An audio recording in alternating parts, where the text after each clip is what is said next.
Hello and welcome to the Churros y Tácticas podcast, where I am mailing in the intro because it would be embarrassing to celebrate being the top of the table after watching Real Madrid's last three games. So let's get this shit over with. Churros y Tácticas.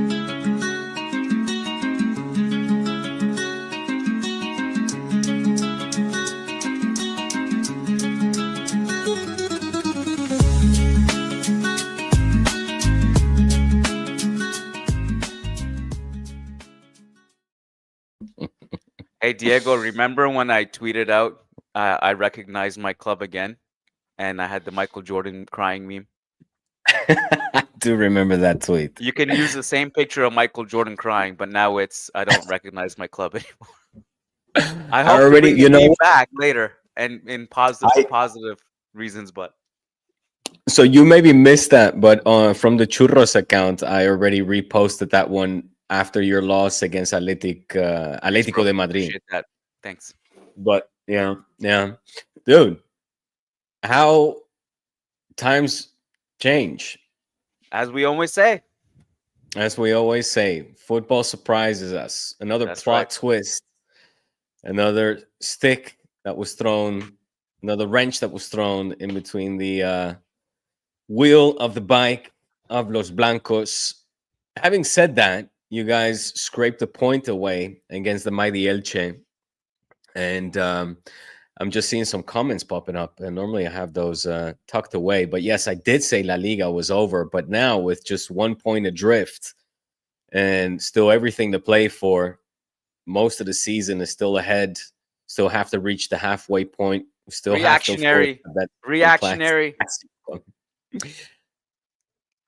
Well, yeah. I mean, look, I have to say, like, Barca's looking good, while Madrid, in the whole post-Clásico era, are just going downhill pretty fast. Post-Valencia era. Yeah, not We had one post-Clásico. game after Clásico where we beat Valencia 4-0. It was really comfortable. Okay. We had Alvaro Carreras golazo, and then after that was the last moment of joy we had, was that Carreras golazo. Interesting. Very interesting indeed. A lot of things are happening on the pitch. A lot of things are happening off the pitch. I'm wondering how we should peel this banana apart. If you want to take it in the classic chronological order, I would like to get some words in and some thoughts from you as well with the big test ahead for Barca in the Champions League tomorrow at the Bridge. You know, we don't have much time. That's tomorrow already. Okay. Yeah. So I would like to kind of shoehorn a bit of a preview in here as well. But, you know, it was a great afternoon. It took place on Saturday, this Barça Athletic Club, in a historic matchup, of course, two of the three teams that had never been relegated to the second division. They came face to face at the first game back at the Camp Nou after a 2-year or 2.5-year absence. We're finally returned to the Camp Nou, the Spotify Camp Nou, the No Camp Nou, as some are calling it. Still under full capacity, of course. Full capacity will be 105,000. Right now, 45,000 were able to 45,000 privileged people were able to take to the hot seat and see the team back in action at home. And it just felt, you know, that it was going to be a special evening. There was naturally festivities that took place throughout the day, in the pregame, in the postgame as well, fireworks. It was a special match as well, Kian, for players like Fermin Lopez, like Pau Cubarsí, who had never actually played at the Camp Nou. And, of course, for the German manager as well, Hansi Flick, who had never managed a game for the Barca first team in the Camp Nou. So it had, many significant moments against a La Liga classic. There was, of course, also the subplot where a lot of the Barca fans were licking their chops at the chance to voice their displeasure and their dismay at Nico Williams. But that almost became, I would say, an anecdote.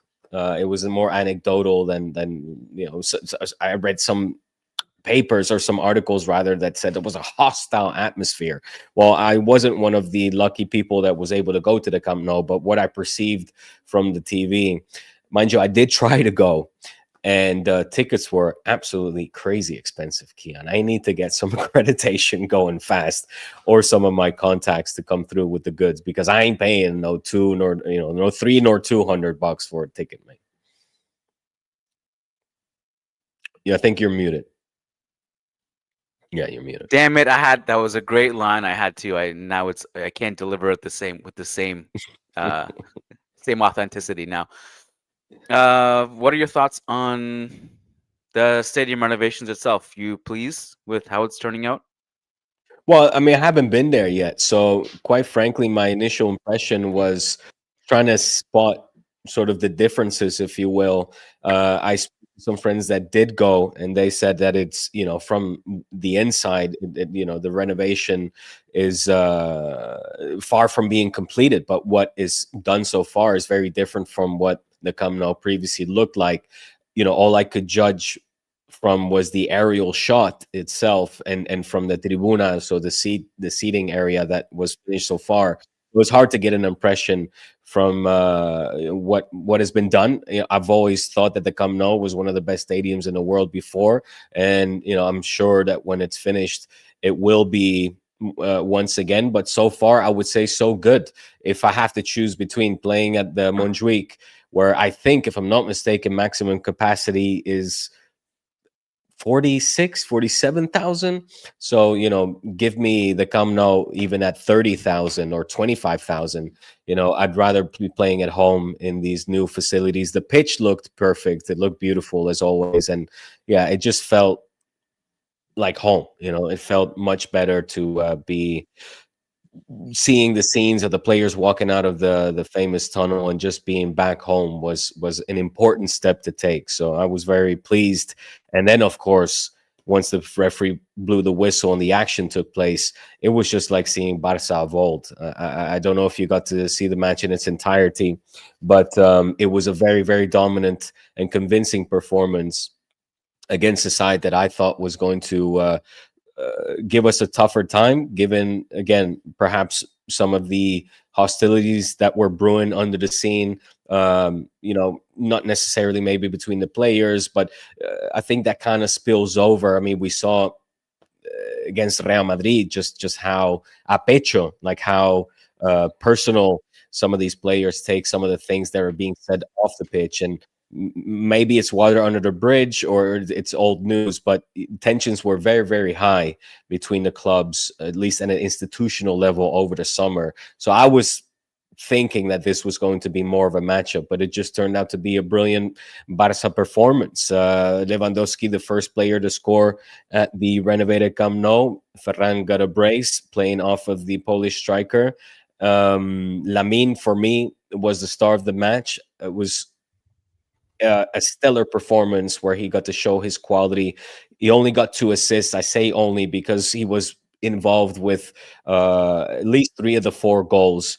Fantastic dribbles, taking on 3-4 of the Athletic Club players at a time and out dribbling them, as well as his buddy Nico. He really kind of showed, I guess, who the better or who the star player is between the two, because Nico himself had a very piss poor performance. I don't know if that was stage fright or what it is. I mean, he really hasn't been his same all season. And, we got to welcome back O Capital, Raphinha, finally, the long-awaited return of the Brazilian forward. So it was a plácido tarde, like just a really all-around great afternoon of football and a homecoming. Is a not. Sorry, yeah, I had to completely Fermin Lopez, along with Lamine Yamal, for me the best players. Sorry.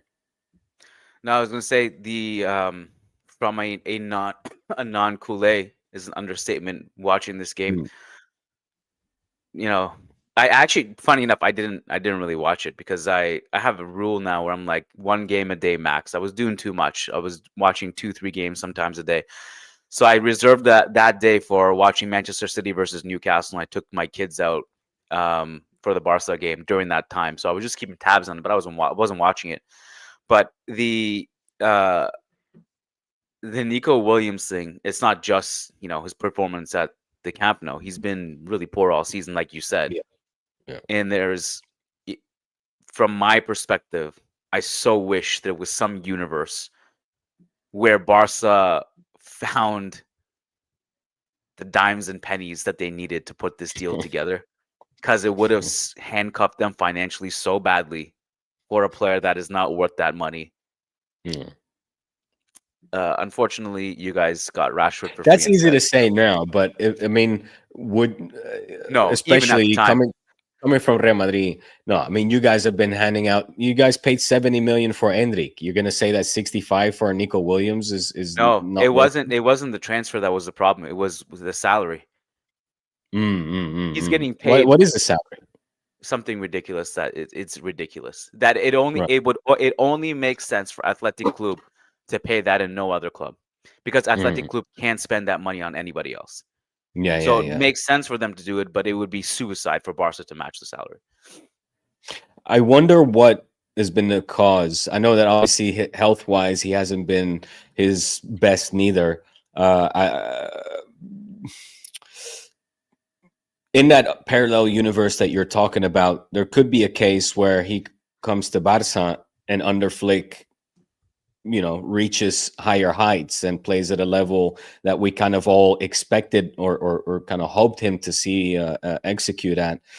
You don't see that?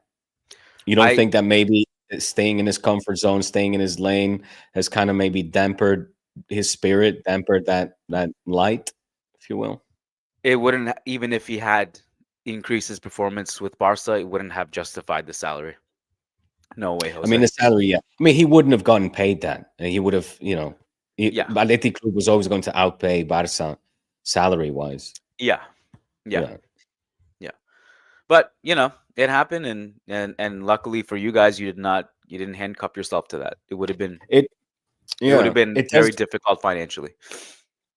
It does make me wonder if this season fizzles out to be a classic Athletic Club season where maybe, they'll reach quarterfinal, semifinal, who knows, the final of the Copa del Rey, but don't go pretty much unnoticed in La Liga, crack European spots, whether that's Europa League or a Champions League remains to be seen, of course. But it'll probably be a classic Athletic Club season where they don't bag any silverware.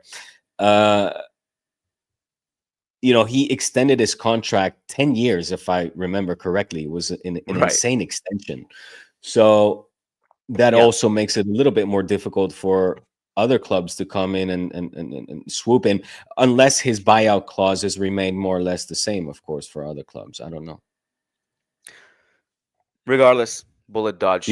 I guess my question was, do you see him, if this season plays out to be an underwhelming season, do you think he could pack his bags for the Premier League or Bayern or something? Uh, I don't know, but this is a classic case of like a player in a contract year has the best year of his career, Mm, then gets paid so handsomely, his belly is now full. no, no. That's what I think. That's probably the most logical explanation. Mm, mm. Belly full, man. Could be that. Could be that. Could be a mixture of things, of course, his health. Drop in the comments section your comments. Let us know what you think about the state of Nico Williams and how you guys saw Barca. I mean, were you said you were playing with your kids, so I imagine you saw some highlights at least. Yeah, some highlights. Did you? I mean, so did you catch some of Lamine's performance or Fermin or? Not I mean, the really. guy. I It's even it. the goals. I can't even I think remember the it's safe goals to to be say. honest. Okay. Well, I think it's safe to say Barca have turned the page since the Clásico, and the players have taken note. It looks like a different Barca at this point. Already Okay. in the last game, Kian, I was telling you I'm excited to see Lamine creeping back to his best. I thought in this game he was my man of the match. I know that he didn't get it. I think it went to Ferran Torres for the brace. And Fermin Lopez looked super sharp as well, as did Lewandowski. But uh, Lamine Yamal right now is once again sort of going back to that Lamine Yamal that captured all of our attention in the previous 2 seasons, where he's just taken on defenders, whether it's one, two, or three, or four, and just coming up with dribbles where he's looking unstoppable. He didn't score, but he had, I say 2.5 assists, because in that buildup of the first goal, it's worth checking out. It was breathtaking performance from Lamine. You know what I love about football, Diego, What's that, buddy? is that tomorrow you play Chelsea at the Bridge, Mhm. and let's see what tune you're singing there. Let's Tell me, let's let's wait and tell see. me. So obviously Chelsea is a stern test, second in the Premier League. They managed to get an away win against Burnley, the mighty Burnley, by 2 goals to nil. Enzo scoring the dagger in the 88th minute.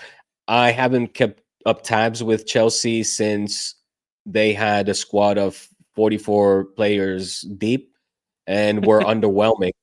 I guess this season they have managed to turn things around as well. Like I said, second in La Liga, or in the Premier League, with still 6 points adrift from Arsenal, but seemingly a much better team now. And a solid ceiling in big games, I think. And Hmm.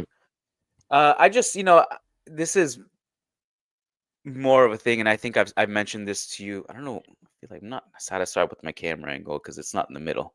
But I think it's one of those things where Real Madrid and Barcelona this season will look good at certain times, and then there's like these bigger tests that loom. I also think, like, in the case of, it's so funny because literally what we did this season is very similar to what I always criticize Barca doing, which is Mm, like winning the Clasico and getting this like distorted reality of how good you are. mm, mm. And winning the Clasico is generally not like this barometer of what's going to happen later in the season. I think in that specific case at the Bernabeu earlier in October, it was like we had like the whole Lamine Yamal comments and the tension, and Real Madrid ready to just fight, and literally physically fight, and that was good for us. And it's like, what you need that quote before every game, guys, to show some balls, to show some intensity. Mhm, mhm. Um, this I also think like we sometimes underrate home and away. Like the team has looked way different home than they have away from home. Um, and obviously in Barca's case, most recently, the return to the Camp Nou has a special spiritual charge to it, right? That you can't describe. Yeah, yeah. Then they go to the bridge tomorrow. That has its own thing. I mean, you've been to the bridge, I've been to the bridge. It's a Mm, special stadium as well in its own way. It has its own culture. mhm, So it'll be mhm. interesting to see what tune you guys will be singing there. I to me, like, those are the games that you got to measure Real Madrid and Barcelona in this Yeah, season. yeah. I So agree. So I'm just going over some of their big tests, Kian, this season. They lost to Bayern early on or say midway through September, 3-1 in the Champions yeah, League. Then lost to Manchester United 2-1 in a yep, feisty game where both teams saw red cards. Then they beat Liverpool on October 4th, 2-1, yep. and managed to beat Tottenham 1-0, while they have Arsenal now coming up after Barca next weekend. I would say those 4 or 5 games I just mentioned are their quote unquote big tests. Some passes, some fails. It looks like certainly as the season has progressed, they've managed to kind of stabilize into a winning form. Um, if Barca pull a big win tomorrow, will that will that instill doubt that Liga for Real Madrid is an assured thing, as assured as I have been claiming it would be and still claim it will be, meaning Madrid winning La Liga? Will that, did you get my question? Will a strong Barca performance against Chelsea tomorrow away and a potential win make you doubt whether Madrid can grind out a La Liga win against Barca at the end of the season? First of all, I think that the way Barca and Flick play, I think that there is a lot of room for Chelsea to be more punishing than teams like Athletic, who are not that good this year. Hmm. Um, and second of all, to answer your question, I forget Barca for a second. What Barca does on the other side in their schedule is somewhat irrelevant to Real Madrid because I'm actually genuinely concerned about the upcoming schedule. We still don't return home for another 4 games. I cannot claim to be an Olympiacos expert, but you and I have been watching football long enough to know the hellhole that is playing away to Olympiacos Hmm. with that atmosphere. Girona away, not the strongest Girona, but it's another away No, game where yeah, when we've been lacking intensity. The one after that is away to San Mames, which again, regardless of Athletics form, we're struggling in games like that against teams definitely. with that kind of atmosphere.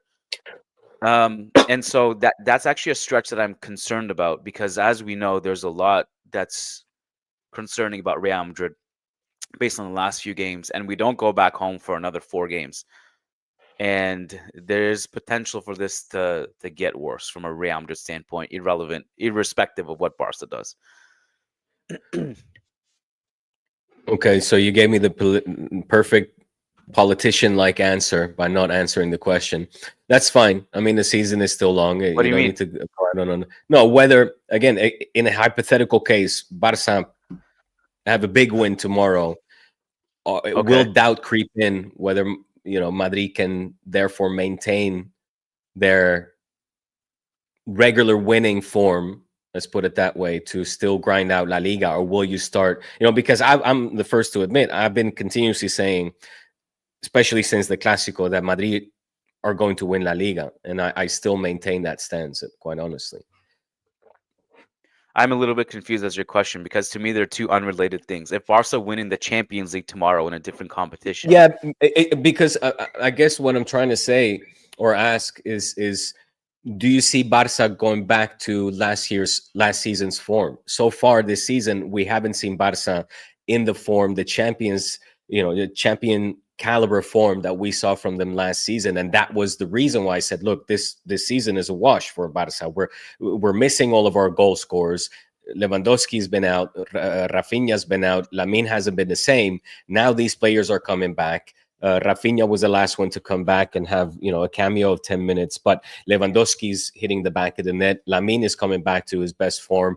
We have to wait and see how Raphinha will come back. But, we have a Fermin Lopez that is playing lights out at the moment. We're waiting for Pedri to come back, as also, of course, Frankie de Jong was serving a one-match suspension. But if we get these pieces of the puzzle back to their best, or at least to what we saw last season, then I'm like, hey, look, with 1 point adrift, with the Madrid that we're seeing at the moment, I'm starting to fancy our chances a whole lot more to repeat La Liga success, something that I completely couldn't see, a few weeks ago. well, let me flip the question back to you. Mm. When you say Barca are back, you're talking about the last 2 games, correct? Celta and Athletic.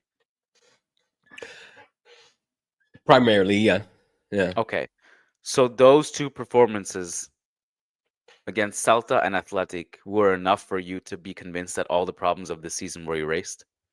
They were day and night when I looked at the attitude of the team, the sacrifice of the team, how the team approached the match, the intensity of the match as well, the willingness, the drive to commit to the high press, be more disciplined, communicate better, implement Hansi Flick's style of play on the pitch in a very difficult stadium. Again, Balaidos was a stadium that Barca over the past 10 seasons have picked up primarily bad results and have dropped points. I think this was only our third win in the last 10 years.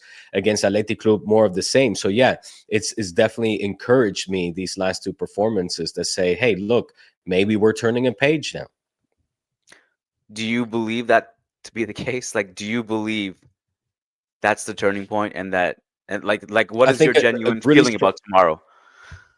yeah, I think a strong performance against the second in the Premier League, against the Chelsea that have got I don't know how many times a bigger budget than us, and have been trying to buy their way back to success, desperately so. If we can beat them in convincing fashion at their home ground, I'm gonna start feeling myself a little bit. I'm gonna say, hey, look, it looks like we have turned the page, and this Barca is again the force to be reckoned with, and not just nationally but internationally.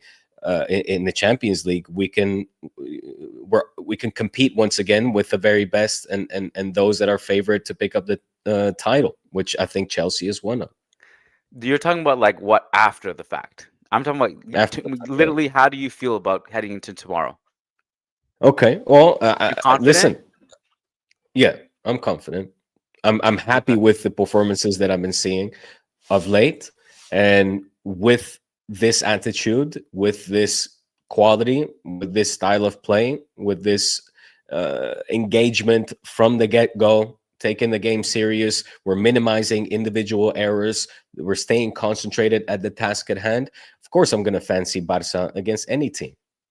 All right. So you're predicting a We saw W? it, we saw it last season. We saw it last season. Are you predicting a W? What? Look, if you want me to go out on a limb, I don't.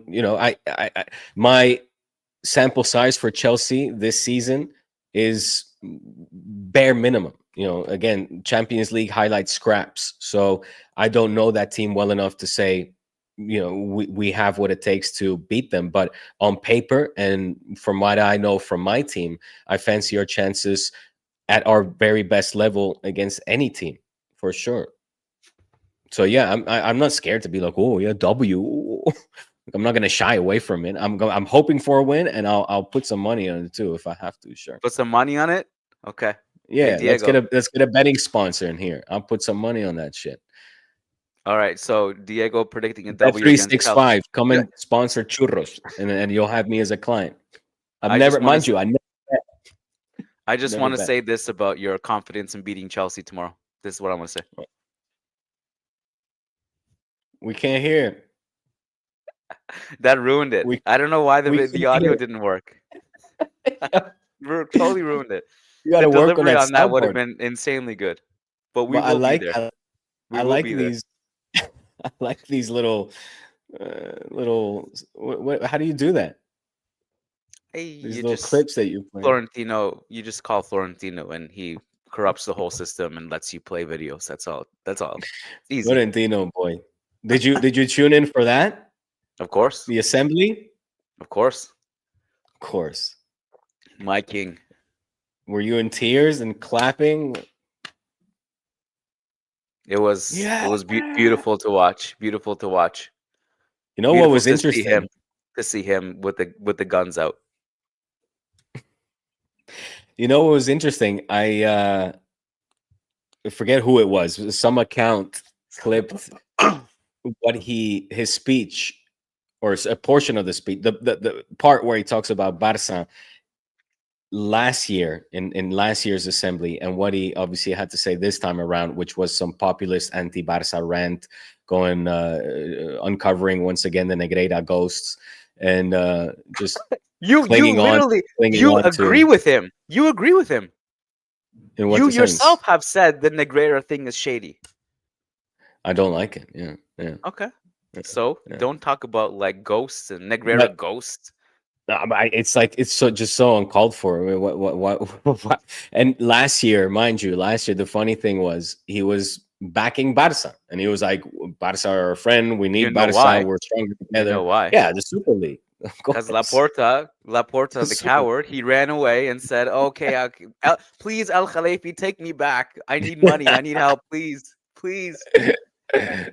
Now watch this lawsuit, the Super League lawsuit that is Yo, if you that they're, guys they're get that money, man, yo 4.5 billion. Give us, give us a little portion, Flo. Send come on. what is like 100K out of 4.5 billion to just throw to our podcast. Come on, Flo. I'll take a year long our top tier Patreon, Churros Patreon top Oh, tier edition. how about this? If we win the lawsuit and we get 100K, all the Patreon membership fees are paid. Fair, fair, And I fair. promise we will sign Who are we gonna sign? Lamine Yamal? I don't know if he rolls out of bed for 100K these days. But yo, listen, you're not gonna walk away here without having spoken about your beloved Juats. Oh, not Did you only win only a am I not gonna walk away. I've been scratching myself waiting for you to bring it up. Did you win a point? Did you drop two? Um, you, you dropped 3 points because you were ass. The team was terrible yesterday.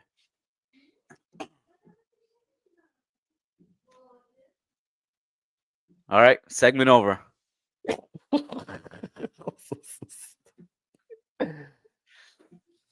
How concerned are you at the moment? I mean, Rodrigo, is he ever going to be called up again in the starting 11? I'm gonna fire some of my observations at you, okay? And mind you, I was the one that would also kind of back Rodrigo for more chances, if you will. But I guess at this point, he's run out his trials for cracking the starting 11. Or has he? I don't know. That is one question. How's it? Are you concerned over his form? Is he Howson? the yeah? Is he the central defender you hoped that he would be? I Yeah, go ahead. Go ahead. Sorry. Well, if you want to do like rapid fire questions, I feel like you have a few questions on your mind. Mm. Howson is a promising defender that I really like, who has just some severe growing pains right now.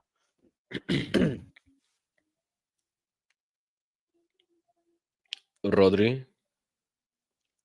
Rodrigo hasn't been good in 2 years. You know, people say bench Vinny or this or that. It's not like Rodrigo is going to come in and fix the issue either. He's been poor.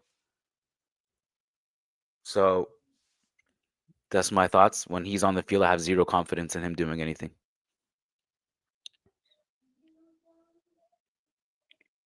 Trent.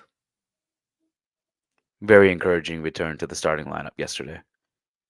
Should have had at least one He had some assist. good crosses, but that was not a great performance. No, No, he was arguably our best player. I mean, Trent really, is like the last person to have issue with. Yeah, I think Trent. more than Mbappe. He was better than Mbappe. Is what I'm trying to say. You're giving me like you're trying to get me to like talk about our best players in a terrible performance. I don't really. I'm not. My head is not even there. Hmm. I think there were like a few players who played well enough. Mbappe was better from a creative standpoint than his finishing was. I give his finishing a pass because the motherfucker is scoring 40 to 60 goals a year.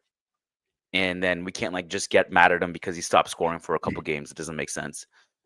But Trent in a vacuum is basically what we knew him to be, which is a guy who's not great defensively, Hmm. but on his day is going to be contributing a lot to the attack.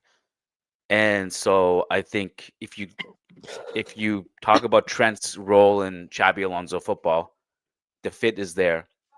He is again, but this goes back to like more deeper concerns, which is why have Trent on the field and not pair him with Gonzalo Garcia, who can actually get on the ends of things. Our dynamic and attack completely changed when Gonzalo Garcia entered the field. And so that was a big eye-opening thing that we've been literally screaming for. He comes in and all of a sudden the offense opens up. So it really matters like you need to have people to get fed from Trent's balls into the box. But yeah, Trent is like the last person to have issue with yesterday. Who'd you have the biggest issue with? Oh wow.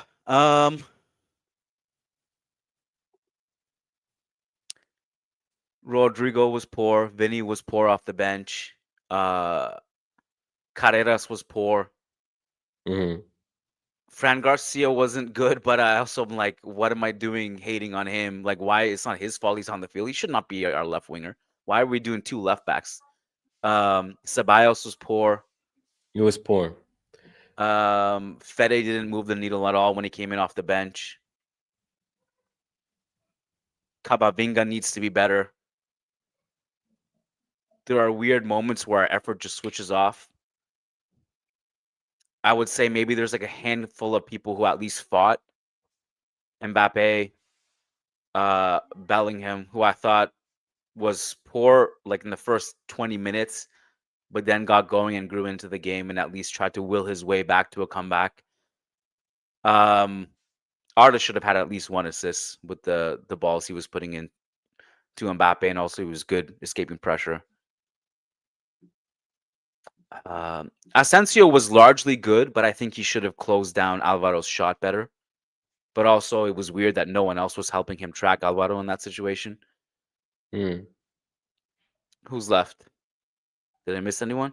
I mean, obviously Courtois is exempt. Yeah. Um,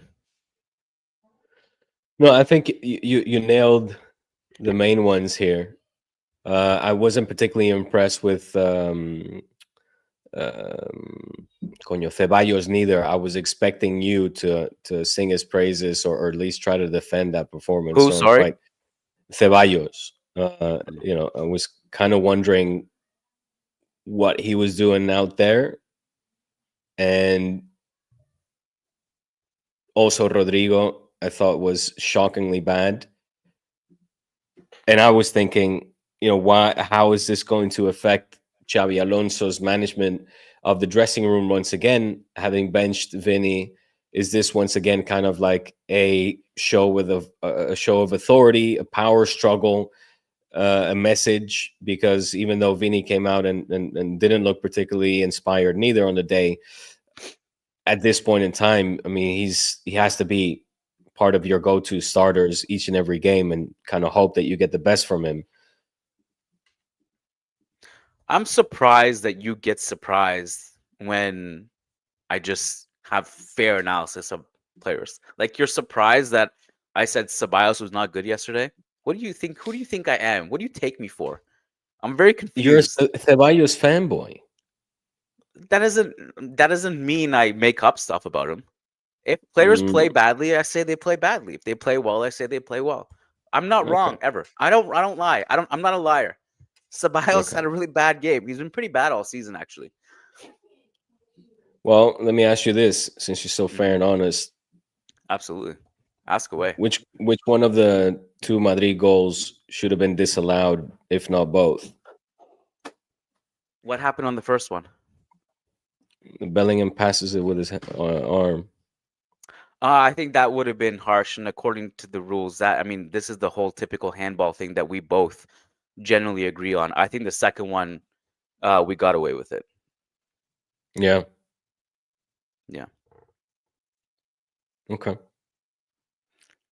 Look at you. You're so upset that you didn't get it out of me. What do you do now? What do you do now? What do I Are you do gonna? now? I guess this is the end of the pod. Thanks, guys. Join us for Patreon edition. Wait, can I ask you if you saw this? Hold on. What? Uh, I'm gonna try to bring it on the screen, but I don't know if it's gonna. Yeah, I think this should work. Hold on a sec. Make sure the sound works. No, this one is not sound dependent, but I just wanted to ask if you saw this masterpiece.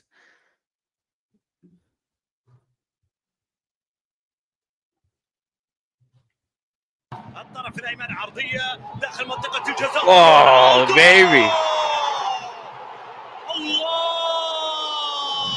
الله بل يكون. Can you hear me? Yeah, I did see that. The MJ of the sport doing this shit at 40. Perfect. Unreal. Now, another trophy for Cristiano Ronaldo after his long list of winning What? nothings. Why can't you just like appreciate That's a how great of trophy a for goal that him. was? It was a What are you great talking goal. about? Well, Why can't you just do be you like, see me? wow, I could that keep is pulling up Messi highlights all day, every day. You just be like, Do But it. yeah, that was a And nice show me where bicycle kick. Messi scored a bicycle kick Well, at I the age don't of have 40. to. That debate is so one and done and What dusted debate? that This is you're incapable of just saying nice goal, Cristiano, and without bringing up I did Messi at say all. nice. My first words were that was a nice goal. Hater, absolute hating. Just just just a quick thing. People are asking about reports about Athletic and Vinicius in the chat. I'm Yeah. happy to get into it on some level now, but just know that we're actually planning a big podcast tomorrow to talk about everything that's going on with Oh, regards to his that and renewal. everything else. Yeah. But I just wanted to So let I did listeners hear. know that we're having a big podcast tomorrow about it. Well, hold on. But Give me a little something. So I quickly spotted something that he has given an ultimatum to Florentino saying either Xavi or me. Is that more or less correct? yeah, yeah. It's more like he's basically saying that I don't see this getting solved. Like he does he does not have a good relationship with Chabi. Obvious stuff. Like that's nothing new. But yeah, yeah, Or you don't that's want it. to give? You want to save the goods for tomorrow? Kind of, but also there's not that much for me to add at this moment without having some more conversations about it later today with people. Hmm. But it is to me it's a situation, it's a point of no return to me. I don't Yeah. know if there's any repairing that's going to happen. Yeah. And look, man, you're talking to somebody, and not unique to me. I think all of us, we've seen, we've seen, we've seen Ramos leave. We've seen Cristiano Ronaldo leave. Vinny is not even in the same stratosphere as those two people. Mm. And I don't think it's going to end well for him.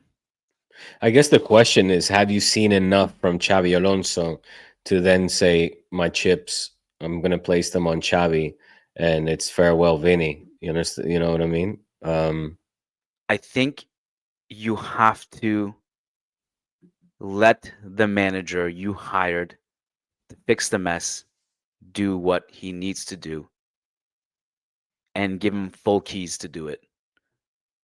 And if people are causing problems in the dressing room and making life difficult for Chabi and asking to be paid like Cristiano Ronaldo, Mm. where the only person who deserves to be paid like Cristiano Ronaldo is Cristiano Ronaldo himself and Lionel Messi, that's the list forever, Mm. then you got to move on. Yeah, I get that. I think You that's got to the move most on from him. nuanced take. Because Yeah. tell me what the solution when Xabi Alonso gets sacked and then the new Mhm. manager comes in and has to deal with the same politics and the same bullshit. No, has Mm. no freedom to make his own decisions. And when he Mm. does, every single person in that camp is going to start talking to the press and saying Vinny is Alonso's this coach is a bad guy because my player wants freedom. My player wants Carlo Ancelotti to put his arm around him and let him do whatever he wants. Tell me Yeah. which manager is going to come in and not succumb to that as well. Yeah. The club above everything. That's my stance. The club above Always. everything. Club is number one. I've seen it all. I've seen my favorite player of all time, Raul, was not immune to this. Yeah. Yeah. And The still club, isn't. the club always wins. The club should always Yeah. win. That's the priority. Here. I'll sign on to that. Here. Yeah. So I don't. We're gonna explore it more tomorrow though on the podcast and talk Okay. about kind of some of the more details and some of the other players who are being mentioned as always. And I think Which, by the way, I know you said on Friday's podcast on patreon.com/churros y tácticas for patrons only yeah, that Bellingham and his pops were not a problem. But if I'm not mistaken, Mario, your buddy, is also reporting that. I disagree with Mario on this. I literally talked to Mario today, actually. But Okay.